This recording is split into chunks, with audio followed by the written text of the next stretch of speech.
Welcome back to the Smoking Sun channel.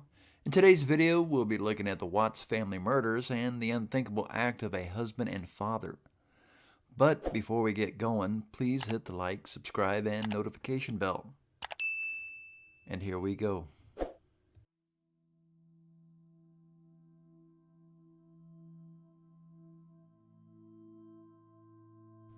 Chris Watts and Shanann Ruzick met on Facebook in 2010.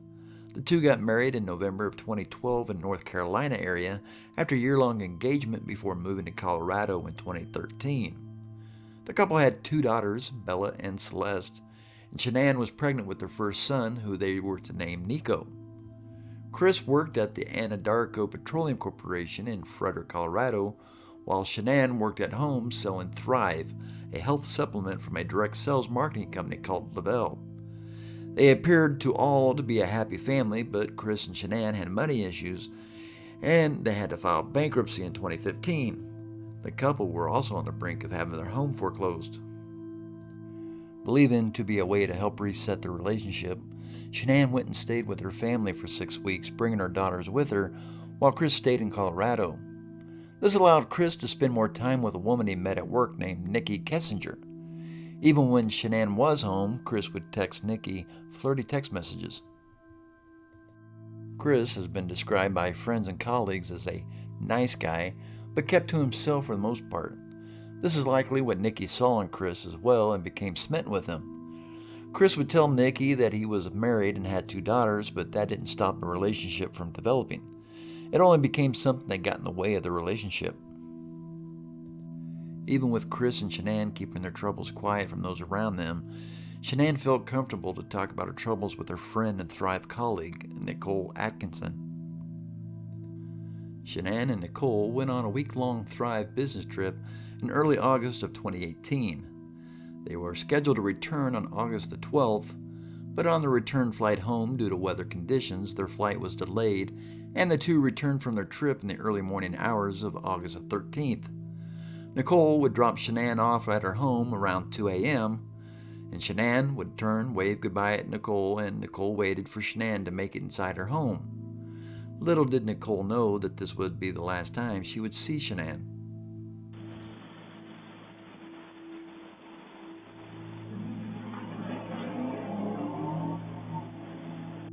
The next day, Nicole would try to get in contact with Shanann, but Shanann did not answer Nicole or their mutual friends' calls or texts.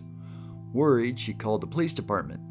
Nicole, along with her son, would meet the police at the Watts home. Nicole would tell the police that Shanann had a doctor's appointment and had tried to get a hold of her to see if she needed anything. She also told the police that it was odd that Shanann's car was still in the garage. The police would knock on the door but received no answer. Chris would show up a little later, and the police, Nicole, and her son would enter the house to talk to Chris. Nicole? Yes. Okay. What's going on? So my friend, we were out of town for a business trip this weekend. Right. And I dropped her off at 2 o'clock this morning. She's 15 weeks pregnant. She wasn't feeling well, and she had a doctor's appointment this morning at 9, and I told her to let me know if she needed me to take her. She's got two little girls. And she was very distraught over the weekend, wasn't eating normally or drinking, and we kept trying to force it on her because she's pregnant. Mm-hmm. Her husband and her supposedly are separating, but she didn't know this. She thought they were just having issues. He disclosed that to me today. Okay. Because I called him and I was like, have you talked or heard from Shanann since she left for work this morning? Because I can't get a hold of her. I've called, I've texted. Her car's in the garage. Her shoes she wears every single day are by the front door. She only has one vehicle? No, they only have the one vehicle in his work truck. Okay, that's what I'm asking. She There's took not the a... girls and went on a play date, but they're 4 and 2. She went on a play date. Why wouldn't she take in a car? They're both in the car. Scott, how you doing? How's it going? So this is the only vehicle she would have? Only one that, yeah. She would drive? Okay. A neighbor tells the police that he has footage from the security camera he had installed due to some break-ins. The camera would record whenever motion is detected, and he told police that there was activity at 1:48 a.m. That's when Shanann was dropped off by Nicole, and then again a little after 5 in the morning until close to 5:30, and that video shows Chris loading his truck, but his truck was partially in the garage and cannot see what he was loading. Chris goes with the police officer to the neighbor's home and watches the security camera footage. Chris is visibly nervous. After Chris leaves, the neighbor would tell the officer that he and his wife are suspicious of Chris because he hears them arguing quite often, and he and his wife did wonder if something happened to Shanann when she was on her trip. Street. This is him at 517. We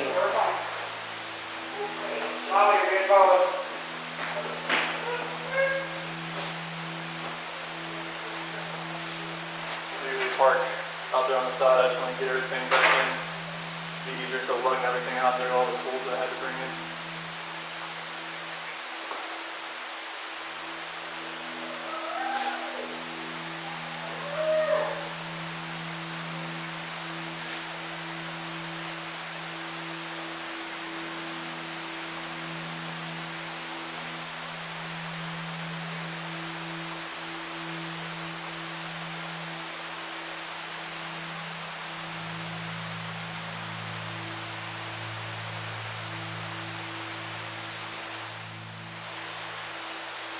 To be completely honest with you, my wife and I were kind of wondering when she was on vacation if something happened, because I've heard them full out screaming at each other at the top of their lungs, and he gets crazy. Does he? And that's pretty recently. Yeah. I'm guessing that's why she went and visited people, is because she wanted to get away from the situation. With the news of a missing mother and her children, the local media showed up at the Watts home and asked Chris for an interview.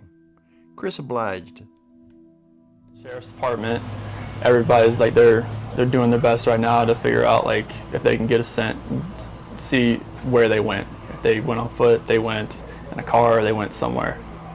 And right now it's just like they've been on point. They're going through the house trying to get a scent, and hopefully they can pick something up to where it's going to lead to something. With the police growing suspicious of Chris and his demeanor, they bring him in for questioning on August the 15th, 2 days after Shanann was reported missing. During the interview, they asked Chris if he was willing to take a lie detector test. Chris agreed to the test. Regarding Shanann's disappearance, do you intend to answer all of the questions truthfully? Yes. Before 2018, did you ever lose your temper with someone you cared about? No. Did you physically cause Shanann's disappearance? No. After the lie detector test, the officers questioning Chris told him that he failed the polygraph, and with playing sort of a good cop, bad cop routine, they tried to get Chris to admit his involvement. Chris stated that he was having an affair and that he lied about it, but the polygraph questions never even asked about the affair. They kept pressing Chris, and when the police gave him an opportunity to come up with an excuse, he asked if his father was there and wanted to speak to him. The officers agreed, as long as he would tell them the truth after speaking with his father. What he told his father was incredible and sad at the same time. Chris would tell his father, then the police, that Shanann was the one that murdered their daughters and that he killed her in retaliation. Both of them. Yeah. She took both of them to death. I freaked out in the champagne.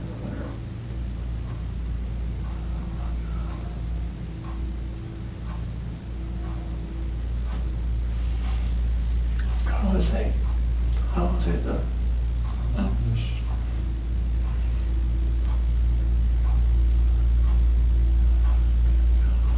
I couldn't like call cops about it.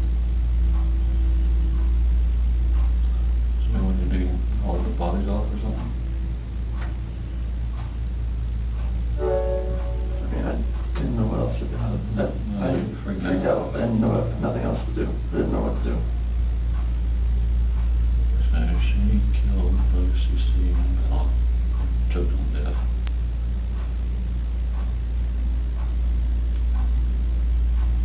You lost it and choke her or That's just rage.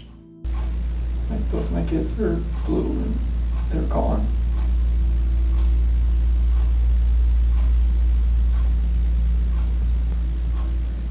And just like blind, just I'm not that person. Like, I'm just like she hurt my kids.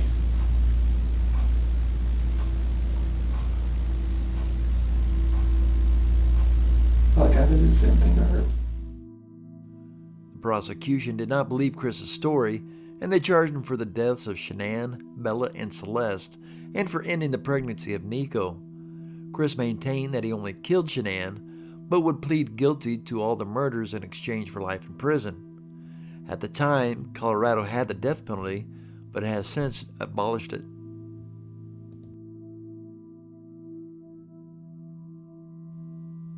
At Chris's sentencing, family members on both sides would give victim statements. This included Shanann's parents and brother, and Chris's mother and father. Here are their statements.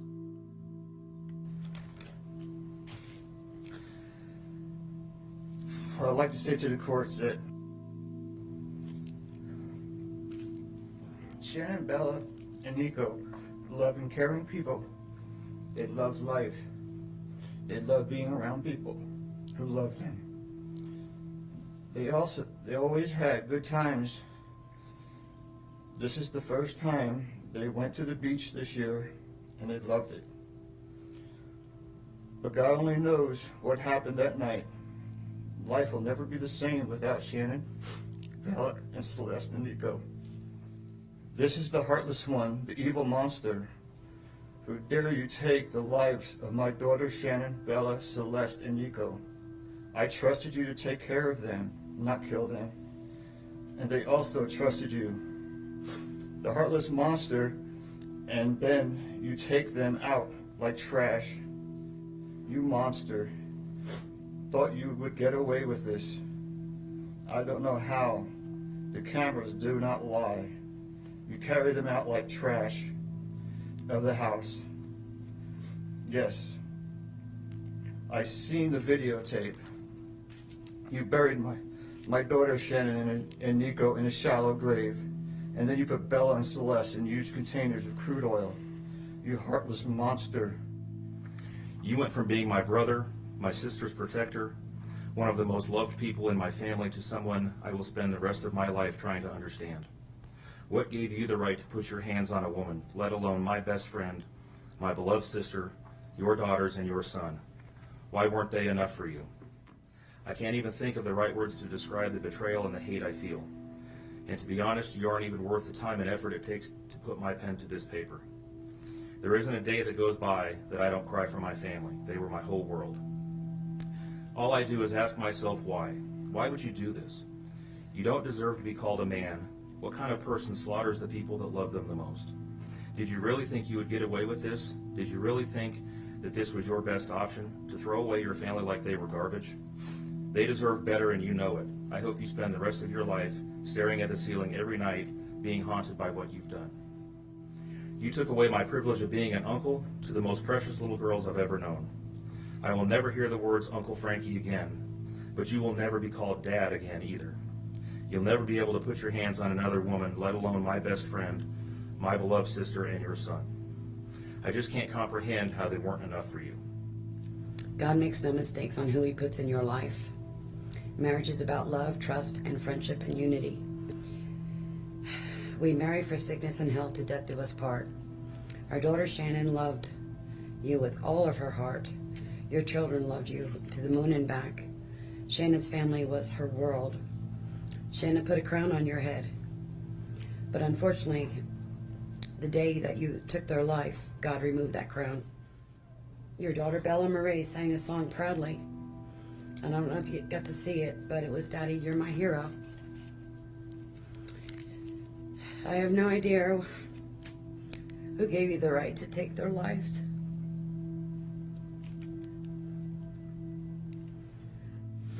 I want the world to know that our daughter and her children were so loved by us. There will always be protected by God and his mighty angels. I didn't want death for you because that's not my right. Your life is between you and God now, and I pray that he has mercy for you. From Shannon's mother, Bella Marie, Celeste Catherine, and Nico Lee's, Nana. Thank you, Your Honor. My name is Cindy Watts. I am the grandmother of two beautiful granddaughters, Bella Marie, Celeste Catherine Watts. I am also the mother of Christopher Watts, who I will be directing most of my statement to. First, I'd like to begin by recognizing the absolute horror of this crime and acknowledging the devastating loss that both the Rusek family as well as our family have faced. This is something we will never get over. We will always mourn the loss of our family, and in that, we are united in our grief. I am still struggling to understand how and why this tragedy occurred. I may never be able to understand and accept it, but I pray for peace and healing for all of us. Now to my son Christopher. I have known you since the day you were born into this world. I have watched you grow from a quiet and sweet, curious child who Bella reminded me so much of, to a young man who worked hard in sports and later mechanics to achieve your goals. You are a good friend, brother, father, and son. We have loved you from the beginning, and we still love you now. This might be hard for some to understand, how I can sit here under these circumstances and tell you, although we are heartbroken, although we can't imagine what could have led us to this day, but we love you. Maybe you can't believe it either. As the Lord said in Jeremiah 3:31, I have loved you with an everlasting love. Therefore, I have continued my faithfulness to you. And you, as your mother, Chris, I have always loved you, and I still do. I hate what has happened. Your father and sister and I are struggling to understand why. But we will remain faithful as your family, just as God remains faithful because of his unconditional love for us all. We love you, and we forgive you, son.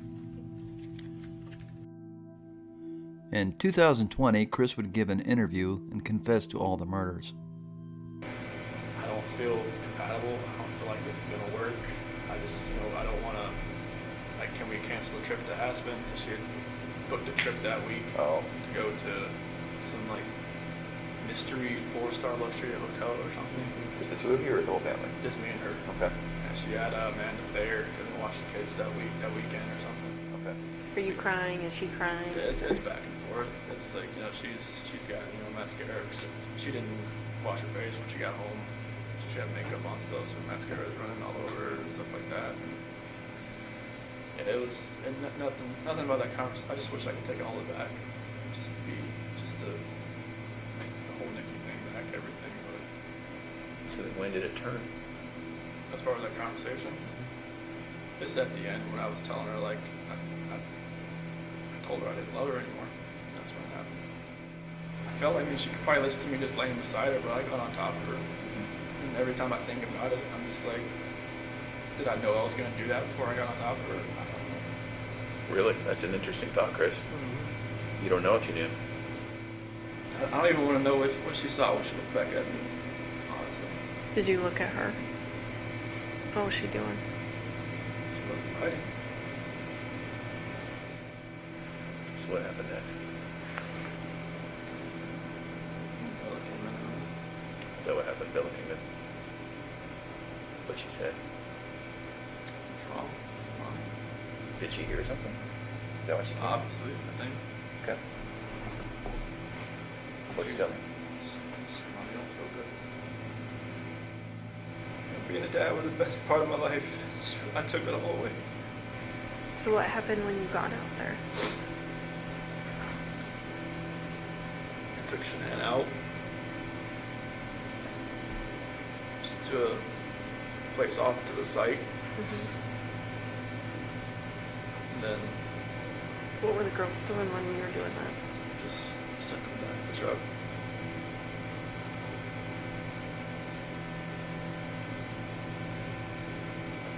And then what happened after that?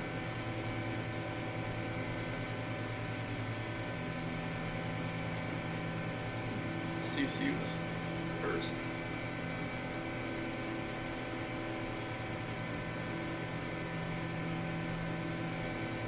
did have a blanket. She had a blue blanket.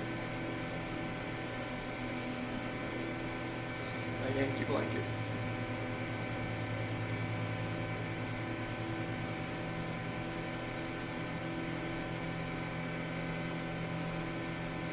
So was she alive when she went into the oil tank? No. I put the blanket over her head.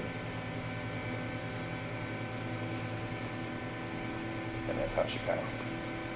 Couldn't breathe. I put the blanket over her head. I didn't want to. No.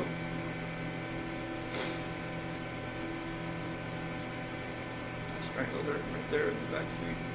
Okay. What was Bella doing? She was sitting right beside her. Did she understand? Did she know what was going on? She didn't say anything.